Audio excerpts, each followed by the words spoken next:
Hello everyone. आज हम पढ़ेंगे चैप्टर नंबर 6 क्लास 9th का, जिसका नाम है लाइन्स एंड एंगल्स।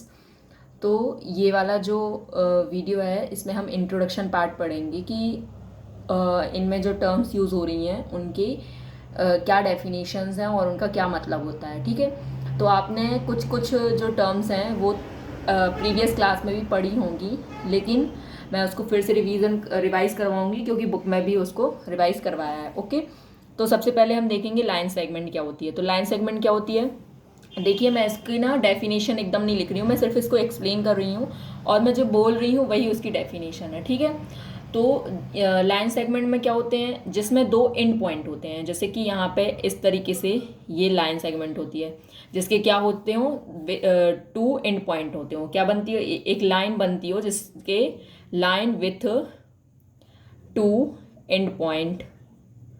ठीक है, line form with to and points. तो यहाँ पे ये क्या होती है, लाइन सेगमेंट होती है। और लाइन क्या कहलाती है, जिसमें क्या हो, नो एंड पॉइंट्स, कोई एंड पॉइंट नहीं होते हैं, उसको हम लाइन बोलते हैं। ठीक है, there is no end points, है ना। तो यहाँ पे ये कहलाता है। ठीक है, तो और रे क्या होती है, रे में क्या होता है, एक एंड पॉइंट होता है एंड एक, सिर्फ एक ही एंड पॉइंट हो जिसमें, है ना। तो बोल सकते हैं क्या कि one a line with one and point.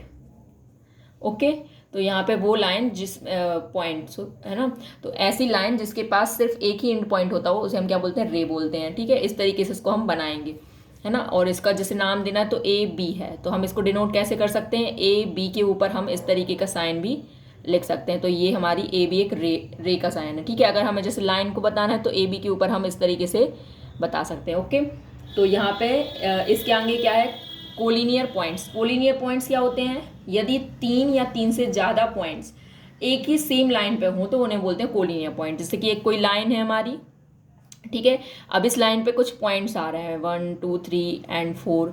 तो यहाँ पे ये जो पॉइंट्स हैं वो हमारे कोलिनियर पॉइंट्स हैं। हम क्या लिख सकते हैं कि थ्री और more points on same line, तो उसे हम क्या बोलते हैं, कोलिनियर पॉइंट्स बोलते हैं। और नॉन कोलिनियर पॉइंट्स क्या हैं, इसके अलावा जो पॉइंट्स है, जैसे यहाँ पे ये बाहर आउटसाइड जो पॉइंट है वो हमारे नॉन कोलिनियर पॉइंट है। ओके, अब एंगल के बारे में पढ़ेंगे कि एंगल किस तरीके से फॉर्म बनता है। ठीक है, तो एंगल मतलब क्या होता है, जैसे कि दो रेज हैं, है ना, जब दो रे एक ही सेम एंड पॉइंट से, जैसे ये एंड पॉइंट है, इसी एंड पॉइंट से जब दो रे जनरेट हों तो उसे हम बोलते हैं, ओरिजिनेट हों तो उसे हम बोलते हैं क्या, एंगल बोलते हैं। क्या बोलते हैं, एंगल बोलते हैं। ठीक है, जब दो रे एक ही सेम एंड पॉइंट से निकलती हों उसे हम रे एंगल्स बोलते हैं। ओके, और यहाँ पे इस तरीके से एंगल बना देते हैं। और जो एंड पॉइंट होता है ना वो हमारा वर्टेक्स कहलाता है। क्या कहलाता है, एंड पॉइंट जो रहता है वो क्या कहलाता है, वर्टेक्स कहलाता है।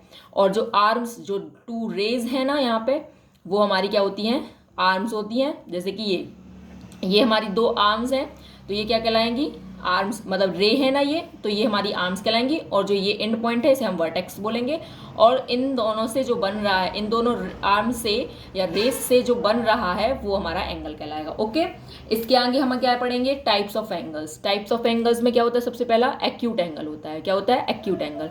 एक्यूट एंगल को क्या लिखेंगे, जिसका मीजर जो होता है वो कितना होता है, किसका, एंगल, है ना, angle measure between 0 degree and 90 degree. जो 0 और 90 के बीच में आता है उसे हम एक्यूट एंगल बोलते हैं। राइट एंगल को क्या बोलते हैं, जिसका एंगल का मीजर 90 डिग्री होता हो। और ऑब्ट्यूज एंगल का क्या मीजर होता है ना, आपने ये पहले पढ़ा होगा कि ऑब्ट्यूज एंगल का जो मीजर होता है वो किस किस के बीच में होता है, 90 डिग्री एंड 180 डिग्री के बीच में होता हो। ठीक है, स्ट्रेट एंगल क्या होता हो, जो कंप्लीट 180 डिग्री का होता हो। रिफ्लेक्स एंगल क्या होता है, रिफ्लेक्स एंगल जो कि क्या हो, 180 बिटवीन, किसके बिटवीन, 180 डिग्री एंड 360 डिग्री के जो बीच में होता है उसे हम क्या बोलते हैं, रिफ्लेक्स एंगल बोलते हैं। ठीक है, जो 180 डिग्री से बड़ा और 360 से छोटा होता हो उन्हें हम रिफ्लेक्स एंगल बोलते हैं। कॉम्प्लीमेंट्री एंगल्स क्या होते हैं, तो कॉम्प्लीमेंट्री एंगल्स का मतलब होता है कि ऐसे दो एंगल्स, है ना, क्या, two angles whose sum is 90 degree are called complementary angles. क्या बोलते हैं? कॉम्प्लीमेंट्री एंगल्स बोलते हैं। ठीक है, सप्लीमेंट्री एंगल्स क्या होता है? सप्लीमेंट्री एंगल का मतलब होता है ऐसे दो angles whose sum is 180 degree, है ना, उसे हम बोलते हैं सप्लीमेंट्री एंगल। तो आपको इतना समझ में आया? मैं आपको थोड़ा थोड़ा सा जल्दी जल्दी बता देती हूँ। लाइन सेगमेंट का मतलब क्या होता हो? ऐसी एक लाइन जिसके दो एंड पॉइंट होते हैं उसे हम लाइन सेगमेंट बोलते हैं। अगर उनके एंड पॉइंट्स नहीं है, ये इस तरफ भी बढ़ते जा रहा है, इस तरफ भी बढ़ते जा रहा है, तो हम उसे लाइन बोलेंगे। रे क्या होती है? जिसका एक एंड पॉइंट हो और एक तरफ वो इन्फिनाइटली तक जा रही हो, तो उसे हम रे बोलते हैं। कोलिनियर पॉइंट्स का मतलब क्या होता है? ऐसी लाइन, एक लाइन पर ऐसे पॉइंट्स जो कि सॉरी एक ही लाइन पे यदि 3 या 3 से ज़्यादा पॉइंट्स आते हैं तो उसे हम कोलिनियर पॉइंट्स बोलते हैं। एंगल मतलब क्या होता है? जो दो रेस से बना होता हो, जो कि सेम एंड पॉइंट से जनरेट होती हो या ओरिजिनेट होती हो, और उस एंड पॉइंट को हम वर्टेक्स बोलते हैं और इन दो रेस को हम आर्म्स बोलते हैं, और उससे हमारा एंगल बनता है। टाइप्स ऑफ एंगल्स में हमने पढ़ा एक्यूट एंगल। एक्यूट एंगल का मतलब होता है जो 0 से 90 के बीच में हो। राइट एंगल मतलब जो 90 डिग्री हो। ऑब्ट्यूज मतलब कि जो 90 डिग्री से 180 डिग्री के बीच में हो।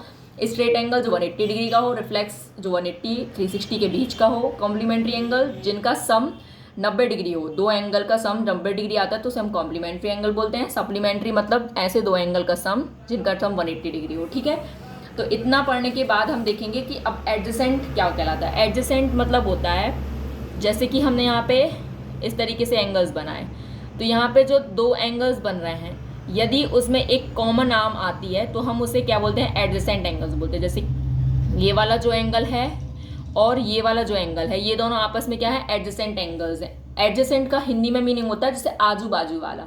ठीक है, तो उसको बोलते हैं क्या? Adjacent angle. समझ में आया? जिसमें अपन अगर डेफिनेशन के रूप में लिखे तो जिसके पास कॉमन आर्म होती हो या एक कॉमन रे होती हो, उसे हम एडजेसेंट एंगल्स बोलते हैं। या सीधा सीधा बोलें तो आजू बाजू वाले angles. Linear pair of angles हम क्या बोलेंगे? जैसे यहाँ पे एक एग्जाम्पल दूं मैं, जैसे ये और ये, है ना, तो यहाँ पे जैसे 3 एंगल्स बन रहे हैं, तो यदि हम इस और इस एंगल की बात करें तो ये दोनों आपस में एडजेसेंट नहीं है। क्यों? क्योंकि इसमें कॉमन आर्म नहीं आ रही। लेकिन यदि हम इस वाले की और इस वाले की बात करें तो इन दोनों में एक कॉमन रे आ रही है, आर्म आ रही है, तो यहाँ पे क्या है? एक कॉमन आर्म आने के बाद ये दोनों एंगल्स क्या हो जाएंगे? हमारे एडजेसेंट हो जाएंगे। आपको समझ में आया होगा? ओके, तो अब हम पढ़ेंगे linear pair of angles. Linear pair of angles क्या होता है? जैसे कि एक ही लाइन पे, है ना, एक ही जो लाइन है हमारी उसके ऊपर यदि इसकी डेफिनेशन बोले, जैसे कि यहाँ पे नाम दे दो आप ए और इसको नाम दे दो सी, एंड यहाँ से कोई एक लाइन है जैसे बी, ठीक है, रे है ना, तो यहाँ पे ये जो ए बी और बी सी, एक ये दो हमारी क्या है? दो हमारी नॉन कॉमन आर्म्स है, मतलब कि ये कॉमन आर्म्स नहीं है और ये एक लाइन बनाती हूँ, तो इसे हम बोल सकते हैं क्या? लीनियर पेयर बोल सकते हैं। मतलब जैसे कि ये जो एंगल हैं ये एक ही लाइन पे जो फॉर्म होते हैं उन्हें हम लीनियर पेयर ऑफ एंगल्स बोलते हैं। समझ में आया? अब वर्टिकली अपोजिट एंगल्स क्या होता है? जैसे कि जिसमें भी ना एक्स बनता हो, जब दो लाइंस आपस में इंटरसेक्ट करती हों और उसमें एक्स बनता हो, तो जो अपोजिट वाले एंगल्स होते हैं वो वर्टिकली अपोजिट एंगल्स होते हैं। ठीक है, याद रखना वर्टिकली अपोजिट में हमेशा एक्स बनता है। तो ये आमने सामने वाले एंगल कैसे? वर्टिकली अपोजिट एंगल है। ये दोनों आपस में वर्टिकली हैं और ये दोनों आपस में वर्टिकली हैं। ओके, इंटरसेक्टिंग लाइंस क्या होती हैं? जो आपस में इंटरसेक्ट करती हों जिस तरीके से, जैसे कि ये है, तो ये क्या है हमारी? जो एक ही पॉइंट पे इंटरसेक्ट करती हों, या फिर बोल सकते हैं कि जो एक दूसरे को काट के जाती हैं उन्हें हम इंटरसेक्टिंग लाइंस बोलते हैं। और इस तरीके की लाइन हमारी नॉन इंटरसेक्टिंग होती है, जो एक दूसरे को एक भी जगह टच ना करें, है ना, और उन्हें हम पैरेलल लाइंस भी बोलते हैं। क्या बोलते हैं? पैरेलल लाइंस बोलते हैं। क्यों? क्योंकि इन दोनों का जो डिस्टेंस रहता है वो हमेशा बराबर रहेगा और ये आगे जाने के बाद कभी मीट नहीं करती हैं, तो उन्हें हम पैरेलल लाइंस बोलते हैं। इतना समझ में आया आपको?